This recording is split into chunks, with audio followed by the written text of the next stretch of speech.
Ladies and gentlemen, His Serene Highness Prince Albert II of Monaco and his distinguished guests.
The ocean is in imminent danger. Threats from multiple impacts, including global warming and human activities, have left the delicate harmony of our planet hanging in the balance. More than a part of the problem, our shared ocean is key to reversing our planetary crisis. Improved knowledge can help us find the relevant, sustainable solutions we need so that the ocean can fully support human health and well-being. It is high time for a revolution to rethink the way we generate and use ocean science, enabling people across the globe access to the skills, data, and technology they need. The good news? We have a plan, a collective global initiative, the United Nations Decade of Ocean Science for Sustainable Development will inspire critical change in the design, delivery, and use of ocean knowledge. Focusing on 10 priority challenges, the Ocean Decade seeks to empower stakeholders to deliver lasting change to our shared ocean. A once-in-a-lifetime chance to work with partners from around the world to develop the science we need for the ocean we want. Let's join forces to meet the Ocean Decade challenges.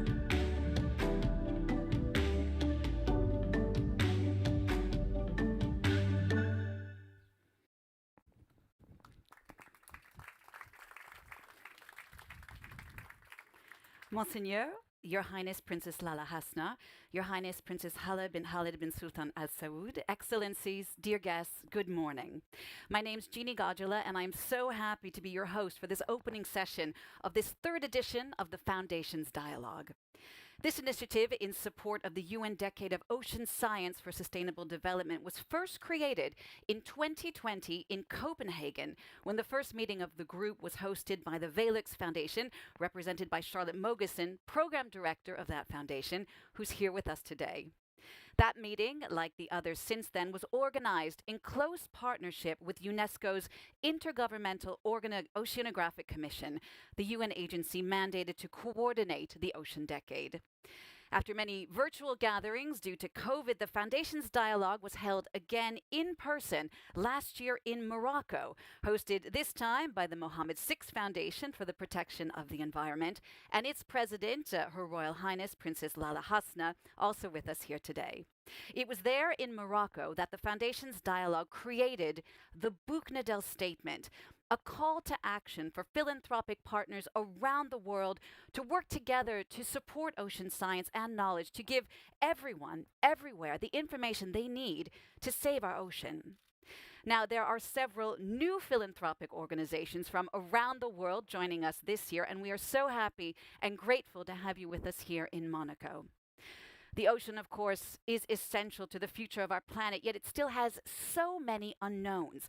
Via the framework of the Ocean Decade, there are some really unique opportunities out there in transformative ocean science, and we know that this group can truly make the most of them, whether it's generating new partnerships, catalyzing innovative ideas to pool resources and expertise, and identifying new funding models to support the thousands of partners who are part of the global Ocean Decade movement. Over the next 3 days, we're going to be building on the vision and the commitments of the Buchnadel Statement and identifying new actions and new engagements that will optimize the unique role of philanthropy in the collective effort to build together the science we need for the ocean we want. And if we are all here in beautiful Monte Carlo, it's because this third edition of the Foundation's Dialogue is being generously hosted by the Prince Albert II of Monaco Foundation. Would you please welcome with me now the CEO of the Foundation, Olivier Venden.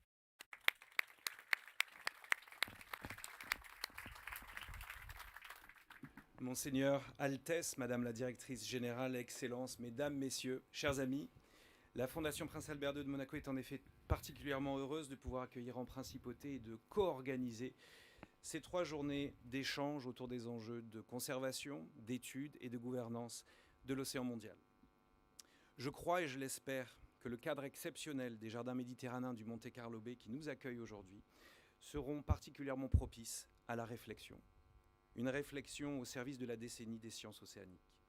Merci d'avoir répondu si nombreux à notre invitation. Je tenais également à remercier celles et ceux qui ont rendu cette 3e édition possible, les équipes de l'UNESCO et de la Commission Oceanographique intergouvernementale, notamment Alison Clausen et Julien Barbière, et les équipes de la Fondation, notamment Olivier Storelli, qui ont ensemble permis la préparation de cet événement de grande qualité. Hosting the third dialogue of Foundation is particularly meaningful for the Prince Albert II of Monaco Foundation, as it highlights the cooperation we have established with the Principality of Monaco, a cooperation that we have established and developed with the UNESCO year after year. I am quite certain that this relationship will continue to grow in the years to come. I would like to also extend my warmest thanks to the Mohammed VI Foundation for the protection of the environment, and to thank you in particular, Your Royal Highness, for the remarkable cooperation that has enabled us to take over today after the second dialogue, which you successfully organized last year in Rabat.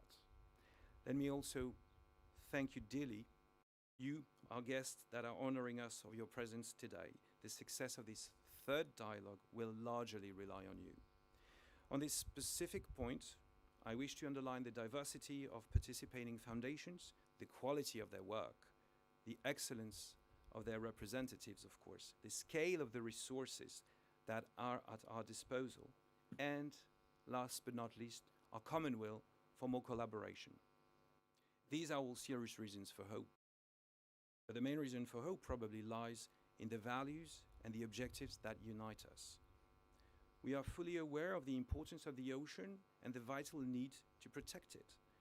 We are all driven by the ambition to work more effectively together, to drive the attention of decision makers at multilateral, national, regional levels, and to better embark the private sector on this journey. This multi-stakeholders approach is the key to success, as philanthropies will clearly not be enough to solve the daunting challenges that the world's ocean face. This is the spirit of the third dialogue, and I'm certain many opportunities for a deeper cooperation between our organizations will arise for the sake of the global ocean. So I wish you a very fruitful discussions. Thank you so much for your participation.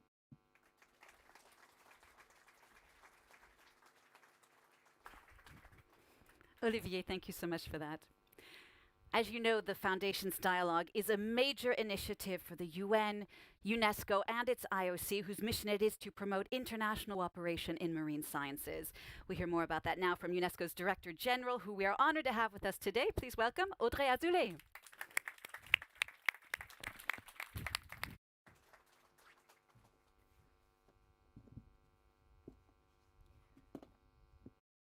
Monseigneur, Altesse royale, Excellences, chers partenaires, Mesdames et Messieurs. Je voudrais commencer par remercier la Principauté de Monaco et son Altesse Sérénissime le Prince Albert II, ainsi que la Fondation cher Olivier Venden, qui nous réunissent effectivement dans un cadre exceptionnel, un cadre qui nous oblige par sa beauté, par sa profondeur historique, par la vie qu'elle porte, et qui nous rappelle la place centrale de l'océan dans nos vies. Et quel paradoxe de voir cette place centrale dans nos vies, et pourtant le fait que l'océan demeure pour l'humanité un grand inconnu. Un grand inconnu et parfois, mais pas ici dans la principauté de Monaco, parfois aussi le grand oublié de la mobilisation pour le climat et la biodiversité. Il nous faut apprendre à mieux connaître la mer. Et c'est tout l'enjeu de cette décennie des sciences océaniques qui a été lancée par les Nations Unies en 2021 et que l'UNESCO est très fière de mener parce que sans la mer, c'est l'humain qui ne peut plus vivre. Excellencies, indeed, this decade has to set in motion a collective dynamic. A dynamic to which nearly already 4,000 institutions around the world are currently contributing, and in which and for which philanthropic institutions play a crucial role. I would like to thank you for coming to this dialogue here today. And for the third time, we are gathered in these compositions with the philanthropic institutions after Denmark, thanks to the Vilux Foundation, which I thank, and of course Morocco, thanks to the Mohammed VI Foundation for Environmental Protection. And I recall very well the statement that was made in Morocco, which called for the ocean science and ocean preservation to be supported by working, and I quote, hand in hand with the UNESCO Intergovernmental Oceanographic Commission. And this success, Your Royal Highness, dear Princess Lala Hasna, owes much to your personal commitment. Today, the ocean is an ally for humanity, a climate regulator. It's essential for us to live. The ocean might survive without us, but we won't survive without the ocean. And if we want the ocean to remain what it is for us today, we need to act, and we need to act on the basis of science. I'd like to mention one example where science really helped make informed and good decisions. In Australia, after months of fruitful science-based dialogue between experts at UNESCO and in Australia, we have charted a path for the protection of the Great Barrier Reef, a wonderful UNESCO World Heritage Site. And earlier this month, the Australian government announced it was taking new steps towards protecting the Great Barrier Reef. And this is just one example, but with this decade, we have the possibility to take action and to develop ocean science in a way that we need. We must also involve young people who are the first that are concerned by the future of our marine heritage, which is what we are doing with many of our UNESCO programs. We need as well to get to know better, for instance, the seabed, to map the ocean, which is one of the journey in which we're embarked in this ocean decade. But for all this, we need the support of everyone. We need everyone's action, including, of course, the private sector. We need the governments to be involved and take the good regulations and effective protection. But we need as well a total change in the way we relate to nature. And for this, we need everyone, and particularly the private sector. When we speak here of the ocean here in Monaco, at the invitation of Albert II, we, like His Serene Highness, follow the wake of the Prince of the Seas, Albert I. Not only did he discover the mysteries of the ocean and discover that it was the key to life on Earth, but he also urged us to act. And this is a message which is still very much needed here today. And this is what we can help achieve here. So I thank you for your participation and wish you fruitful dialogue. Thank you.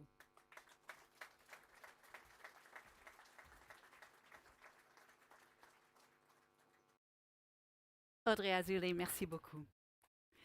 We'll next hear from one of the world's most fervent defenders of the environment, and more particularly the world's ocean. His foundation is the host of this third edition of the Ocean Decade Foundation's Dialogue. Ladies and gentlemen, His Serene Highness Prince Albert II of Monaco.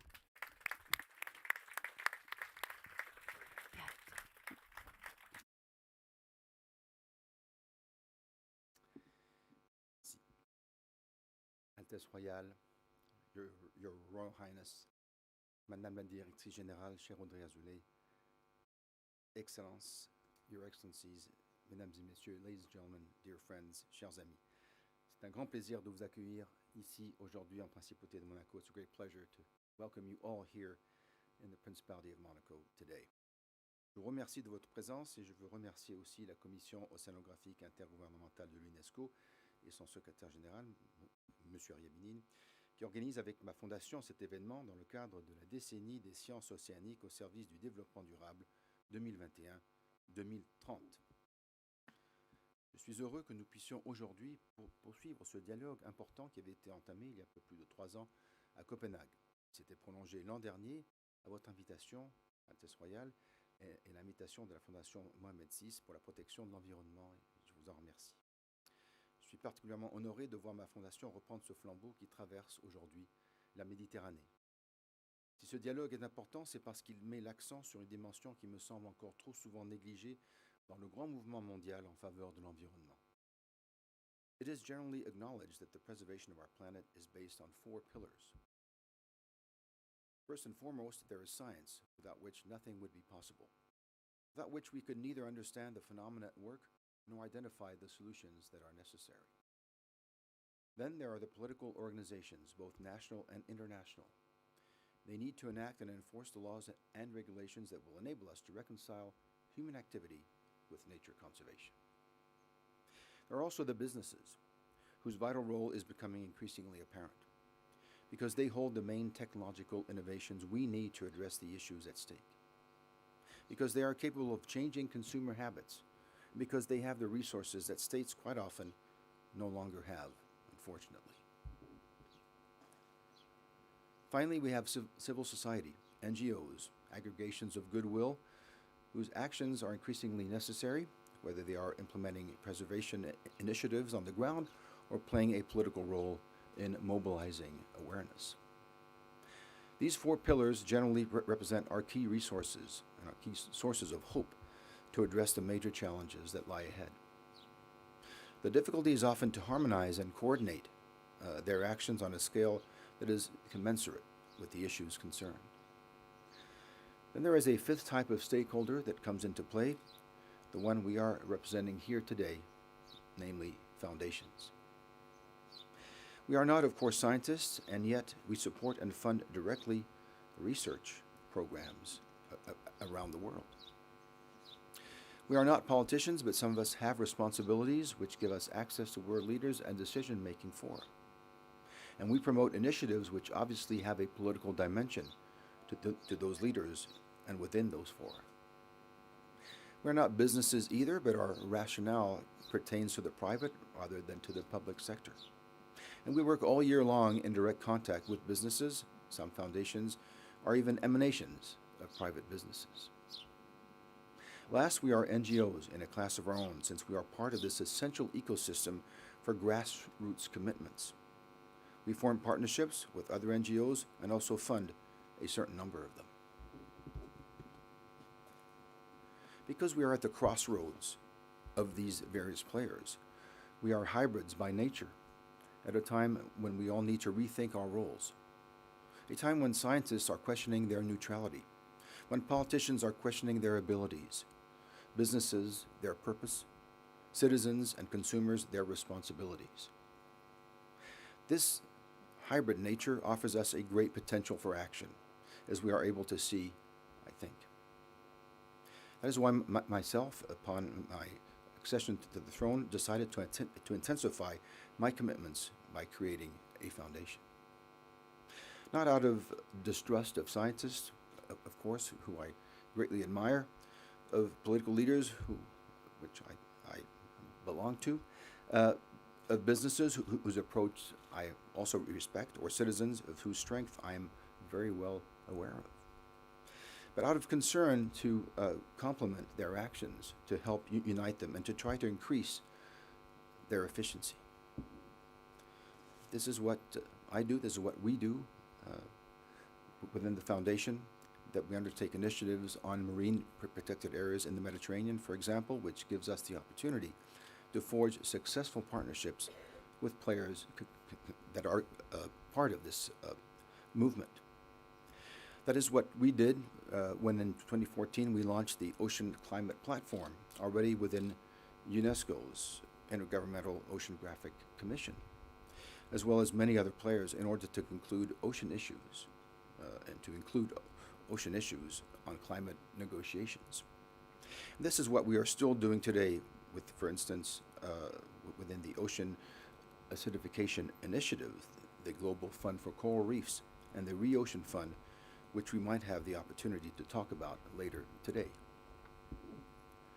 Every time our unique position allows us to take action, or actions, because it's not just one action, in a flexible manner at the appropriate scale, involving the various players and various stakeholders within substantial resources and the proper tools.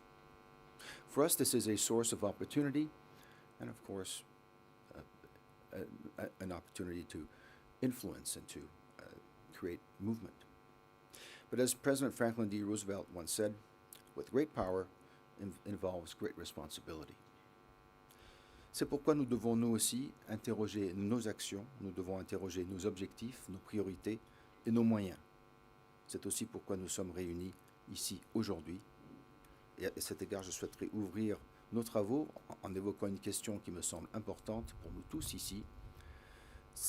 Cette question, c'est celle de l'engagement global des fondations en faveur de l'environnement et de l'océan en particulier, comparé à d'autres thématiques.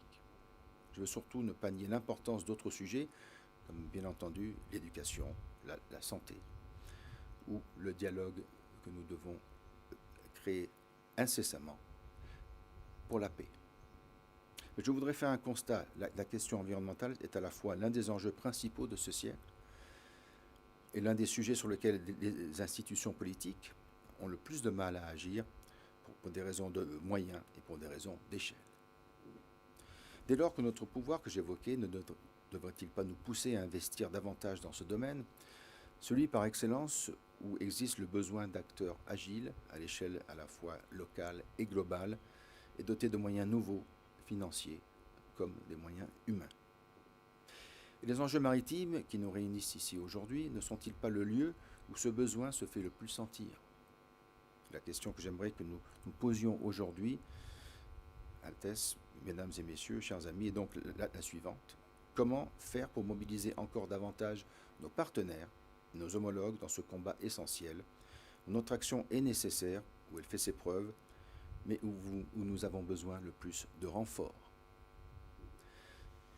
J'espère que nos échanges d'aujourd'hui permettront d'y répondre et de contribuer à faire progresser la cause qui nous réunit, celle des océans, du climat, de l'environnement dans son sens le plus large, et de la planète.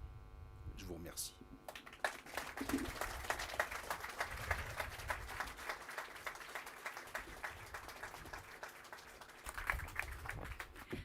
Monseigneur, merci beaucoup. Thank you so much again for all your work. Well, as you've just heard, and as many of you know, the last Foundation's Dialogue was held last year in Rabat, co-convened by the Mohammed VI Foundation for the Protection of the Environment.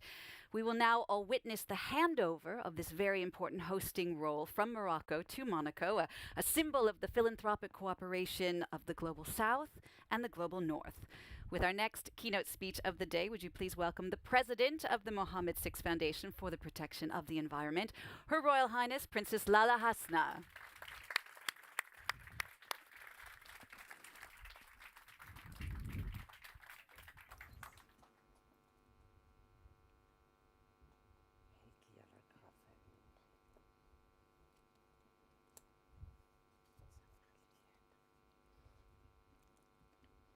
الحمد لله والصلاة والسلام على مولانا رسول الله وآله وصحبه.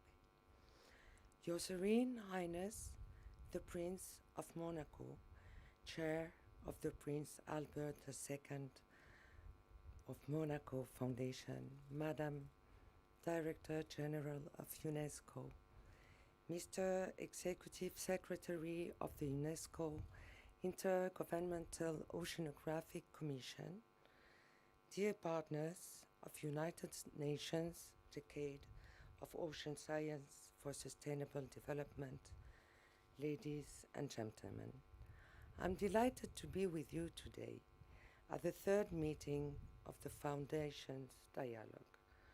Morocco had the honor of hosting the second meeting in 2022.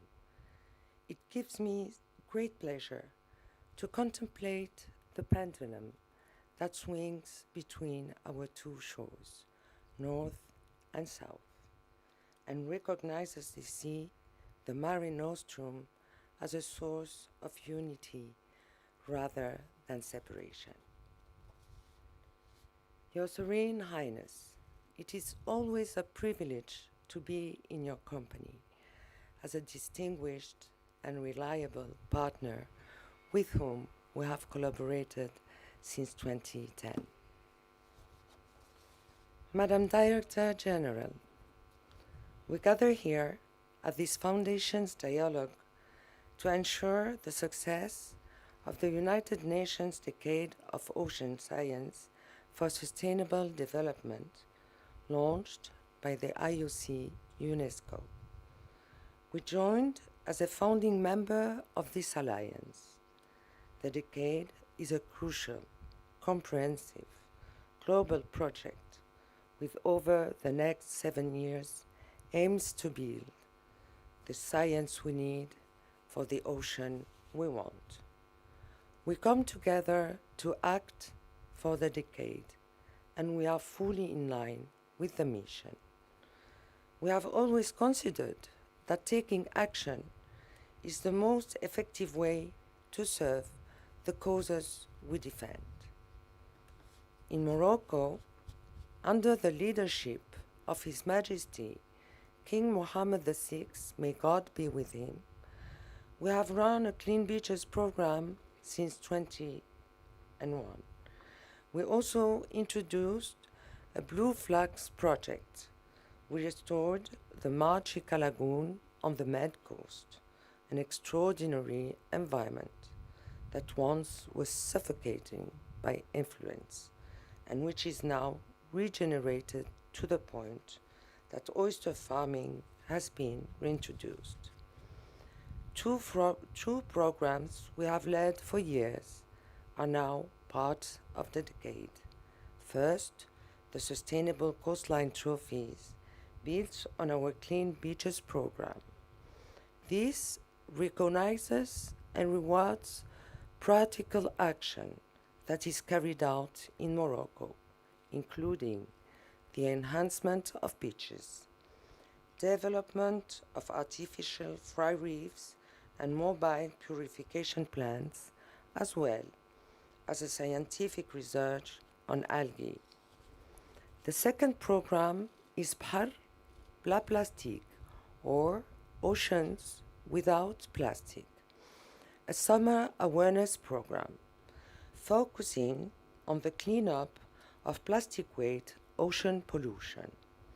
Bahr Bla Plastique drives action for waste collection and reprocessing using a circular economy approach. The enormous scale of this campaign has enabled us to raise awareness with millions of young people, adults, businesses, associations, researchers, and coastline communities. We are now about to introduce a third program that fits the decade objectives. This involves supporting university students to strengthen their knowledge of the ocean. This is a project for the entire African continent.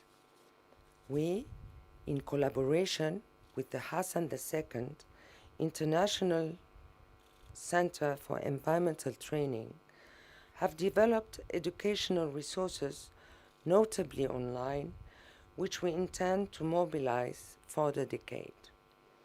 We are accustomed to working as a network across Africa. 4 years ago, we launched the African Youth Climate Hub, which engages young people, provides training via online platforms, and supports projects as an incubator.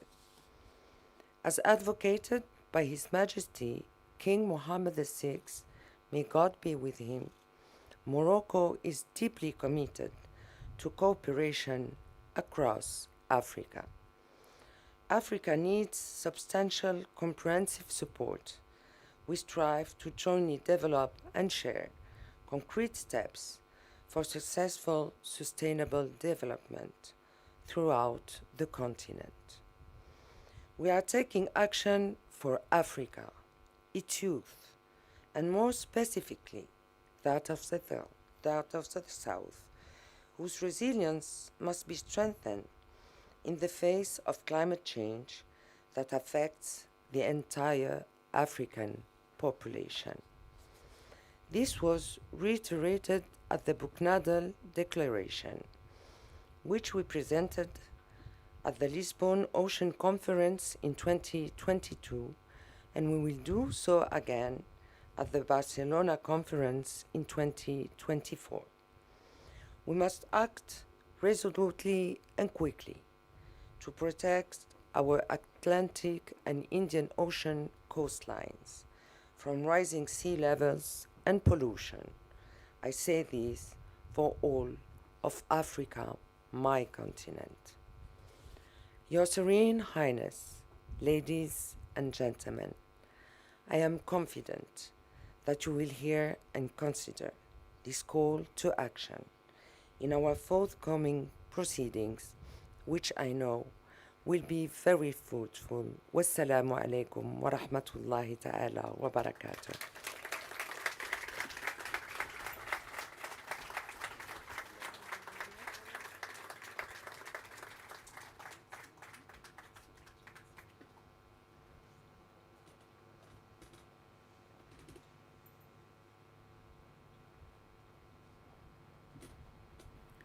Your Highness, thank you so much. One of the key participants in last year's Foundations Dialogue meeting was the Khalid bin Sultan Living Oceans Foundation. This important foundation is here with us again this year in Monaco, and we'll now hear our next keynote speech from the director of the Living Oceans Foundation. Would you please welcome with me now Her Royal Highness Princess Khalid bin Sultan Al Saud.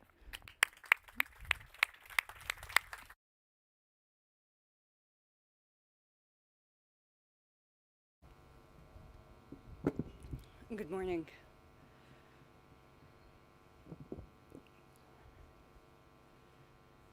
Your Serene Highness Prince Albert, Your Highness Princess Al Hasna, distinguished guests and members of the Foundation's Dialogue.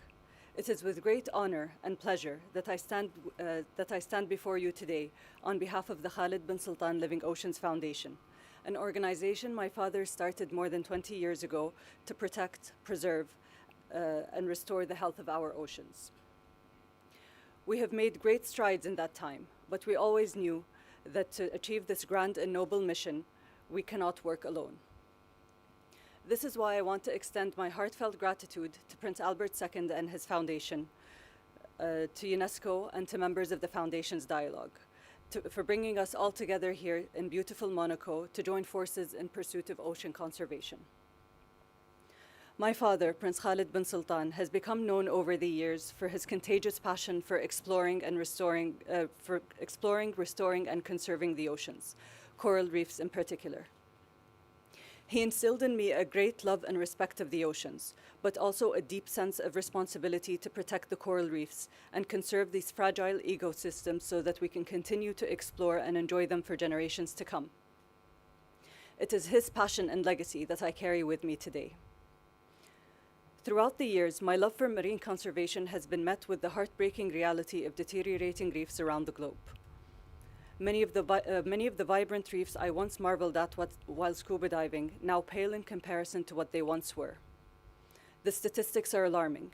We have lost over half of our coral reefs and at least 1/3 of our mangrove forests and seagrass meadows in my lifetime alone. The consequences of this loss extend far beyond the realm of the marine environment, and they have profound implications on the lives and livelihoods of billions of people around the world. In a world where the challenges facing our oceans are complex and multifaceted, the Living Oceans Foundation believes that the true success lies in the collective efforts of the communities, scientists, and traditional leaders working together. Co-design represents a powerful approach to marine conservation, one that enables us to forge alliances and design sustainable solutions that benefit both the environment and the communities that depend upon them. This approach has always been the cornerstone of our work, which is guided by our motto, Science Without Borders. Since the Foundation was first established, we have embraced this principle of co-design, recognizing that our work can only be effective if it aligns with the needs and aspirations of the communities we serve. We have strived to build bridges, to foster collaboration, and work hand in hand with coastal communities around the world, both in large countries and in small island nations on coral reef conservation. We use cutting-edge scientific research, outreach, and education to provide them with science-based solutions to protect and restore ocean health. Through the Global Reef Expedition, the largest coral reef research mission in history, we traveled around the world to assess the health of coral reefs. However, we did so with a unique perspective. Rather than imposing our presence, we sought invitations from the communities that desire to harness our scientific research for conservation. By doing so, we ensured that our efforts were rooted in the local context. During our expeditions, we not only engaged local scientists, but we also extended invitations to traditional leaders and community representatives, recognizing their role as custodians of their marine environments. By involving them in our research, we forged lasting partnerships and fostered a sense of ownership in our collective success. Building upon this approach, we have now embarked on our UN Ocean Decade project entitled Science Without Borders, Conserving the Tropics. In collaboration with coastal communities and small island nations, we are working with them to develop community-based marine protected areas and management plans. By providing them with the necessary tools, training, and resources, we are empowering these communities to take ownership of their marine resources and become stewards of their own destinies. Our project focuses on the preservation of coral reefs, mangrove forests, and seagrass meadows, recognizing their interconnectivity and symbiotic relationships that exist within these ecosystems. By engaging local communities and integrating their traditional knowledge with low-cost monitoring tools and cutting-edge scientific research, we aim to create sustainable conservation strategies that balance ecological integrity with social and economic well-being. In our quest to conserve tropical marine ecosystems, we firmly believe that the involvement of communities is not only essential, but also transformative. By empowering individuals, we empower societies, creating a ripple effect that echoes far beyond the boundaries of any single project. It is through this collective effort that we can usher in a future where our oceans thrive, our communities prosper, and the delicate balance of life is preserved for generations to come.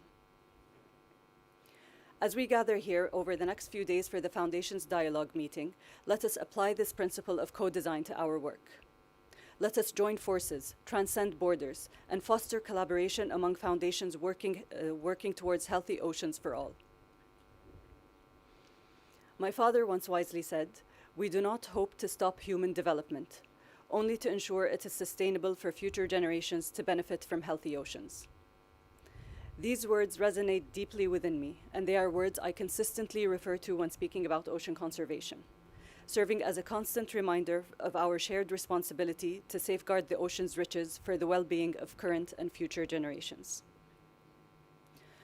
Together, let us seize this historic opportunity to manifest the crucial changes our oceans desperately need. Only by working together can we tackle the big problems facing our oceans. Together, we have the power to unlock the full potential of our oceans and build a legacy of sustainability that will endure the test of time. Let us embark on this collective journey, embodying the spirit of science without borders, and ensure that the legacy we leave behind is one of harmony, resilience, and boundless hope for the future of our living oceans.